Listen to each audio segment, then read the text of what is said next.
St. Augustine Metropolitan Cathedral, one of the most prominent and recognizable structures of Cagayan de Oro City, is the St. Augustine Metropolitan Cathedral.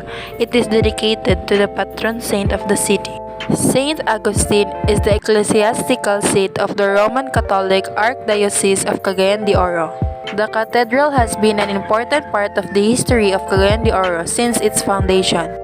This neo-Gothic structure has seen decades of struggles and progress in Cagayan de Oro, and it is the center of stage of its major cultural and societal development through the years. San Agustin Metropolitan Cathedral is one of Cagayan de Oro's foremost recognizable buildings. From the scattered and few sources of history, we know that the first church built in the vicinity of Cagayan de Oro was located in Himulugan or Huluga, a part of Taguanao.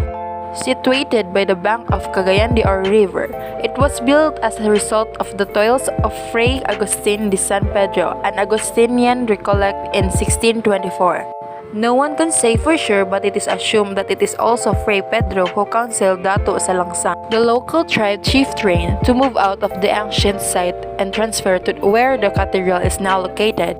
The transfer was due to the fact that it was easier to defend the new spot in the event of an enemy attack. There is no record as to what materials were used for the original church that was built, but it is believed that it was made of wood, bamboo, and cogon grass.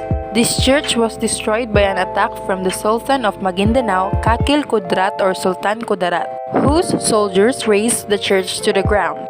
Fray Agustin, now called Padre Capitan by the village folk, rebuilt the church and convent immediately after and, during a second attack, he and the rest of the tribesmen successfully defended this new church.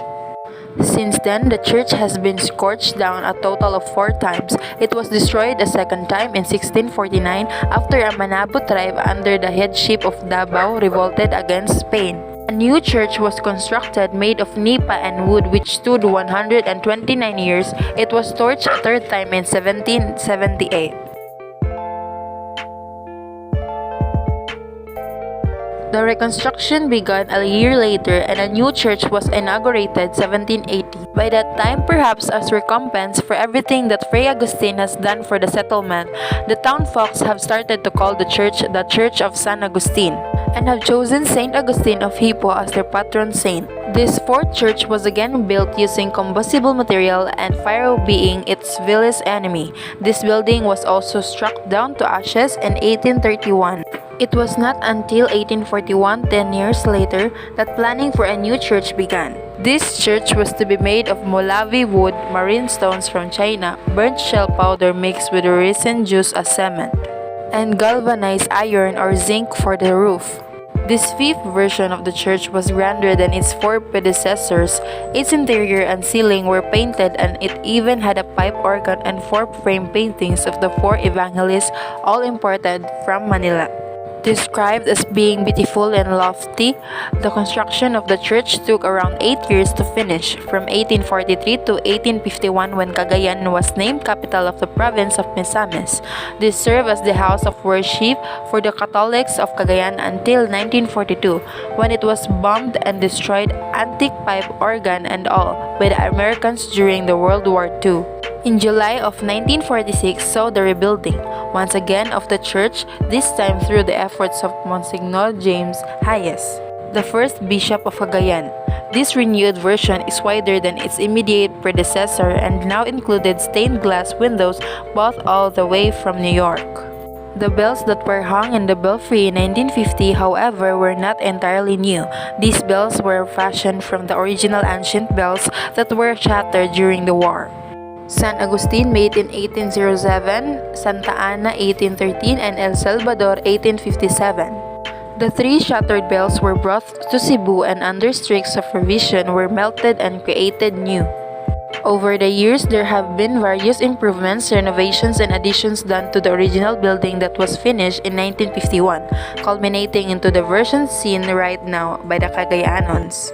Despite its long history of devastation, misfortune, and heartbreak, the cathedral has, time after time, been rebuilt and restored to what it is now. This is a revealing proof of the Cagayanon's strength of character, aptitude for picking up the pieces, and capacity to rise up from ashes. The cathedral sits on the promontory near the Carmen Bridge, always vigilant over its flock of religious and watchful over the Cagayan de Oro River, which, just like the church, has been an iconic symbol of the city. As part of the Higalay Festival 2015, the Higalay Funeral Procession this year will start from Makahalar Bay, then to move up to the point along Duao Cagayan Park. The Fluvial is a community effort led by the Archdiocese of Cagayan de Oro to continually promote the protection of the river that has from time immemorial been a source of food and wealth of the people living in the area. If ang river maayo, maka-enrich siya sa tao. If mag-flood, makadaot pod sa tao, said Messenger Persus Kabunok. So isuroy jud ang patron para mo petition ta na i-bless ang river and para po dili na mag-cause of destruction but rather help the people. That is all for this video. Thank you so much for taking time to listen and watch. I am Gwen Angel Iazaron from HM1B. See you around Cagayan de Oro City.